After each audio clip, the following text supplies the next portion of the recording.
देखिए, यहाँ तो आपने देखा कि मरहूम चौधरी शफी साहब पुंछ की एक जानी पहचानी शख्सियत थे, तो उनके सिलसिले में एक प्रोग्राम यहाँ पे था जिसमें बहुत सारे यहाँ के लोग आए हुए थे उनके बारे में सुनने के लिए, और उनके बारे में जो एक किताब लिखी है उसका भी यहाँ इजरा किया गया।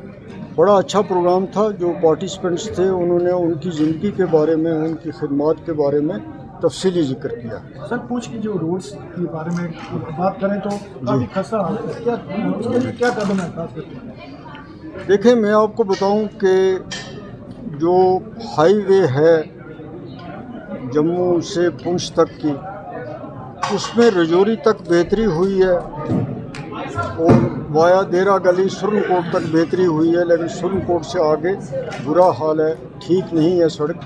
हालांकि BRO ने हमें यकीन दिलाया था कि ये सड़क जो है ये साल 30 मार्च तक ठीक हो जाएगी। तो इसमें अभी बेहतरी ज़रूर है, लेकिन उतनी बेहतरी नहीं है जितनी होनी चाहिए। तो मैं तो उनसे बात भी करूंगा और आपके थ्रू भी मैं BRO वालों को कहता हूं कि ऑलरेडी ये प्रोजेक्ट बहुत ज़्यादा डिले है। लोग कई सालों से इस सड़क से की वजह से परेशान हैं। उसके बगैर जो दूसरी सड़कें हैं वो मामलात स्टेट गवर्नमेंट को देखने हैं, उसमें कोई उतना मेंबर पार्लियामेंट का रोल नहीं होता। लेकिन मैं इस बात को मानता हूं कि यहाँ सड़कों की हालत ठीक नहीं है, होनी चाहिए, उनकी मेंटेनेंस होनी चाहिए। जो नई सड़कें बनती हैं उस पर क्वालिटी का पूरा ध्यान रखना चाहिए। जो चीज़ बने वो ड्यूरेबल हो, अच्छी हो, उसकी मेंटेनेंस हो, तब लोगों को फ़ायदा हो।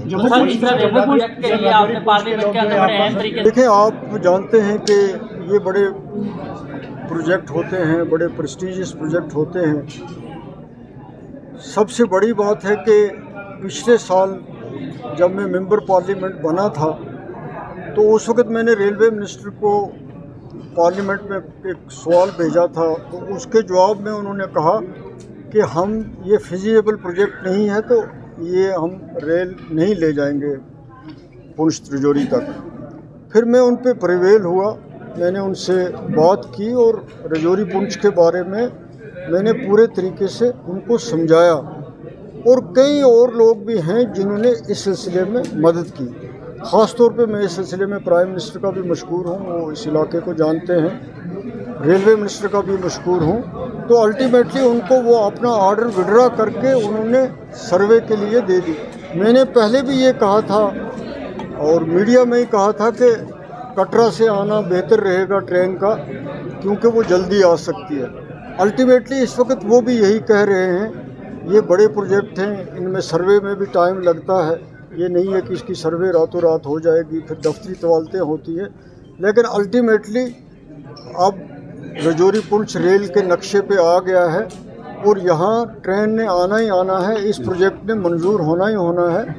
यहाँ पे इस प्रोजेक्ट की ज़रूरत है, लोगों को ज़रूरत है, फोर्सेस को ज़रूरत है, बीमार को ज़रूरत है, कारोबारी आदमी को ज़रूरत है।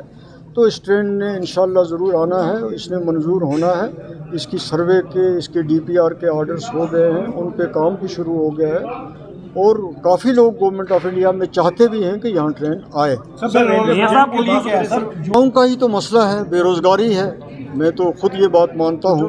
वो तो नशा की बात तो मैंने की। मैं तो अब ये स्टेट गवर्नमेंट का मामला, मैं इससे पूरा अपडेटेड नहीं हूँ, लेकिन नहीं होना चाहिए। इससे प्रॉब्लम्स मज़ीद जो है वो बढ़ेंगी। हमें कोशिश करनी चाहिए कि जिस तरीके से कोई चीज़ अगर जम्मू कश्मीर, रजौरी, पुंछ, चनाब वैली, हमें इस वक्त जिन मुश्किलात से हम गुज़र रहे हैं, ख़ास तौर पे बेरोज़गारी के हवाले से, हमें ये कोशिश करनी चाहिए कि हम बेरोज़गारी के मामले पे यूनाइट हों। कहीं भी कोई पोस्टें निकलती हैं तो हम मामूली पर्सनल लाइकिंग डिसलाइकिंग की वजह से उनमें रुकावट न बने। इस मामले को हम सबको प्रायोरिटी देनी चाहिए। सर, रजौरी पुंछ कि मेरा आपसे मेरी पूरी कोशिश होगी और मैं किसी हद तक कामयाब भी हुआ हूं कि जो गवर्नमेंट ऑफ इंडिया के साथ कनेक्टेड डिपार्टमेंट है, जो जिनको government of India directly deal करती है, वहाँ पे डेफिनेटली मैं आपका काज प्लीड करूँगा। आप लोगों पे कोई एहसान नहीं है मुझे दिल्ली जाके वहाँ बैठ के क्या करना है, तो मेरा फ़र्ज़ है आपके लिए बात करना, और बात आपके लिए करेंगे, और यकीन ये है कि वो बात जो होगी वो रिज़ल्ट ओरिएंटेड होगी और उसके अच्छे नताइज मिलेंगे। इस सिलसिले में मैंने पहले भी किया है, ये मेरा फ़र्ज़ था और आगे भी मैं ये फ़र्ज़ निभाऊँगा।